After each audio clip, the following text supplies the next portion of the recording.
So for those who are not able to be with us today here in this in our service, we just listened to Mauricio Quintero read his message on Vayera, and now I'm going to read the translation. We're so blessed to have wonderful teachers in our community, and I pray that for those of you who are not here in our community, that you will be able to see that this is not a religion, but it's a relationship with our Creator. And the Torah is really a book of wonderful teachings. Mauricio, he gave this message that he entitled this message, "The Power of Our Actions." This week's portion is Vayera and appeared. In my opinion, the word can also be understood as the divine presence manifested itself in a situation, in a moment, and in a specific person, Abraham. When we get up in the morning, we recite a beautiful prayer called Modeh Ani, means I give thanks. Notice that in this prayer, we thank God for regaining our consciousness after having hibernated in the dream world. And we put thanks before I.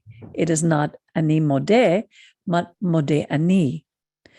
Judaism comes from the Hebrew word Yehudi, from the root Hoda, meaning gratitude, which in turn comes from the name Yehudah, chosen by our mother Leah to express her gratitude for the birth of her fourth child when she said, "This time I will praise Adonai."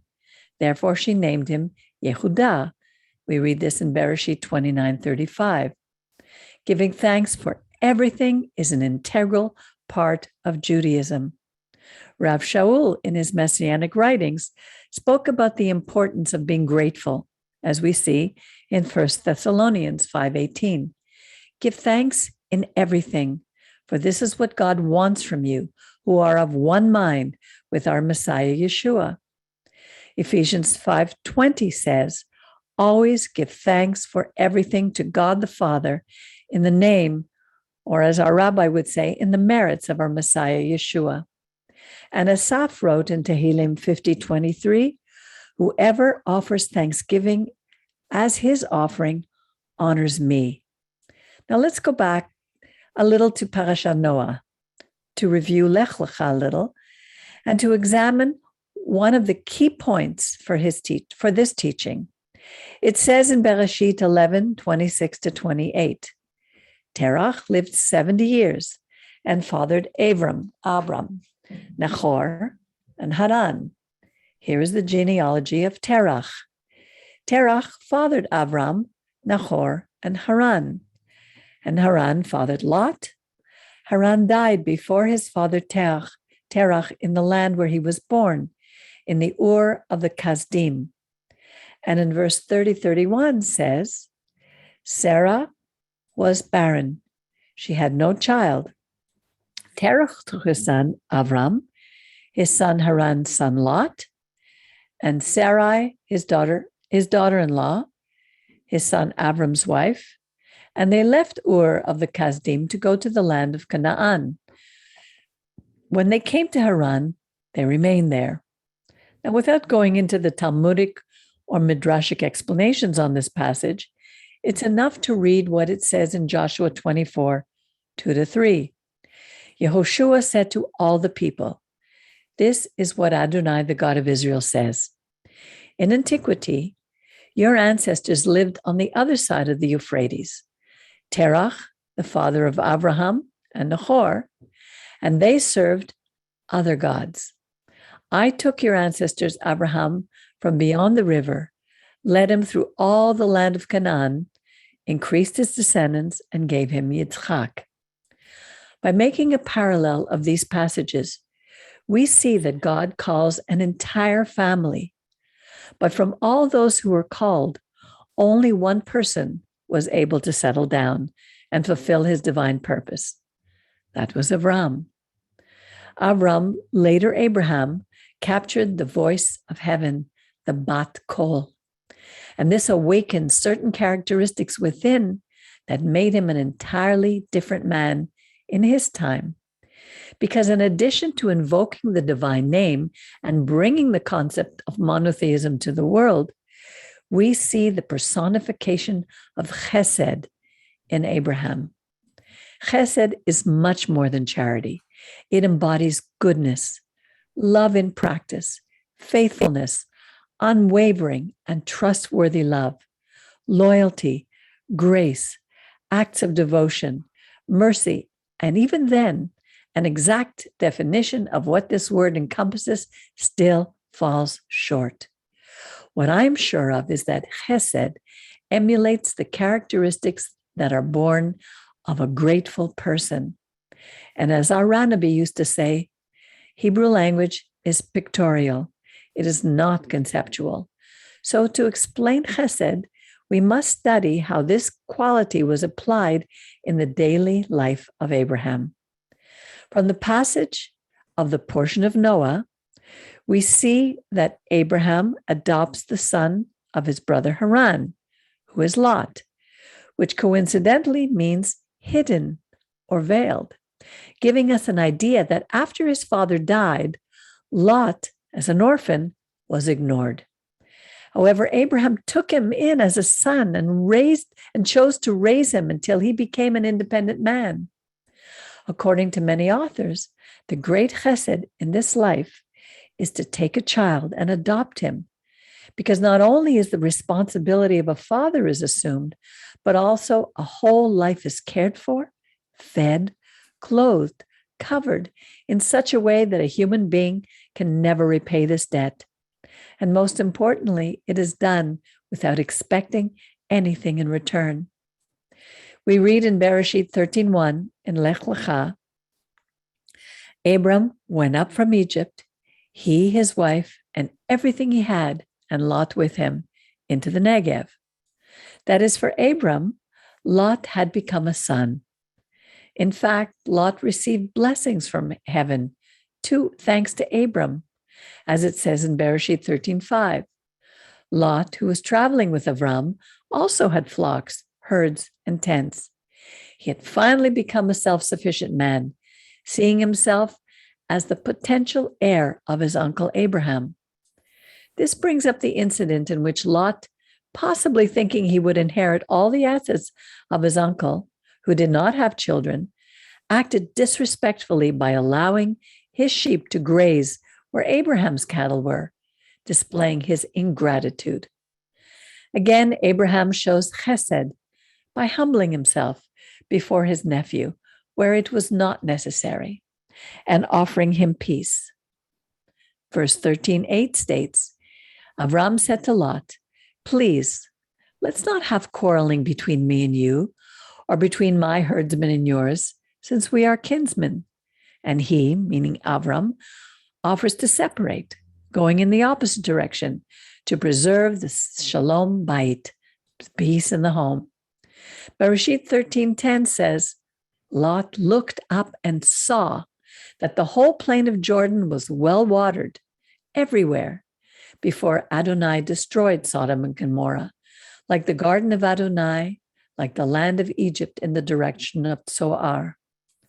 And in chapter 13, verses 11 to 12, it says Lot chose all the plain of the Jordan for himself, and Lot traveled eastward, and thus they separated themselves from each other. Abram lived in the land of Canaan, and Lot lived in the cities of the plain, setting up his tent near Sodom. From the departure of Haran to this passage, approximately 24 years had elapsed, during which Lot learned hospitality, justice, emunah, which is trust, chesed, mercy, grace, caring for others, seeking peace. He learned all these from Abram. However, Lot could not take in the totality of Abram's life as his example. Rather, we see that he acts according to his impulses, by the desire of his eyes, by his selfishness, preferring his own well-being, choosing the best for himself by going to live in a place of corruption, far removed from the life of righteousness that he had learned from his childhood. What was this city like? How did this corruption influence Lot, who had tendencies toward justice, but also a high inclination toward evil? Bereshit 13:13 says, "Now the men of Sodom were evil, committing great sins against Adonai." At the beginning, we see that he came to settle nearby. He was not a citizen. Being this close, the Yetzer Hara, the evil inclination of a society, affects even a just man. But later we see that the Eternal gave Lot the opportunity to do teshuvah and to return to his uncle's house, when in chapter 14, we read about his capture and how God helped Abram to rescue him. Chapter 14:16 says, he recovered all the goods and brought back his nephew Lot with his goods, together with the women and the other people. Personally, it seems to me that our Rabbi liked the expression, "Our God is the God of beginning again." This was Lot's chance, but he didn't take it. According to the Midrashim, the cities of Sodom and Gomorrah were characterized by being the opposite of chesed. There was murder, homosexuality, promiscuity, robbery, and those citizens who showed chesed were punished. On the other hand, Jude said, and Sodom, Gomorrah, and the surrounding cities, following a pattern like theirs, committing sexual sin and perversion, lie exposed as a warning to those who must undergo punishment. The prophet Ezekiel mentions in 16:49-50, the crimes of your sister Sodom were pride and gluttony. She and her daughters were careless and complacent, so they did nothing to help the poor and needy. They were arrogant and committed to disgusting acts before me, so that when I saw it, I swept them away. The Torah in Deuteronomy 32:32 explains, rather their vine is from the vine of Sodom, from the grapes of Gomorrah. Their grapes are poisonous, their clusters are bitter. And the prophet Isaiah in chapter 3, verse 9 says, their very look witnesses against them. They parade their sin like Sodom. They don't even try to hide it. All the worse for them. They bring evil upon themselves. They were shameless, exhibitionist, and even proud of their sins. Proud being a word used today for the humanistic genre. For all this, Lot represents ingratitude and is a prime example of what we should avoid. Because of their actions, two nations emerged, Moab and Ammon, who would later emulate this ungrateful behavior, and the Torah prohibits us from joining with them. We see the opposite of Lot and Abraham, who argued with the Eternal in Bereshit 18, hoping that there would be at least 50 righteous men so that he would forgive these cities. Yet he discovered at the end that there were not even 10. We see that Lot had become an illustrious citizen, but he did not invoke the name of the Borei Olam. We do not see Lot returning to the house of Abraham.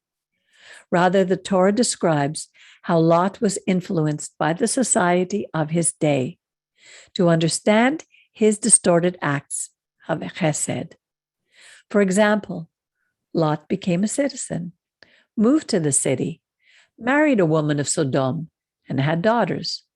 While it is true that he received the men of God into the city and offered them shelter, he could not influence the city and its behavior, neither his sons-in-law, his wife, nor his daughters.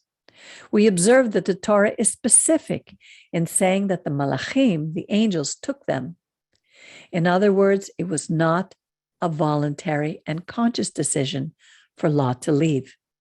He preferred his attachment to his material wealth, as we read in 19:6, never thinking that fleeing was the best option for him and his household.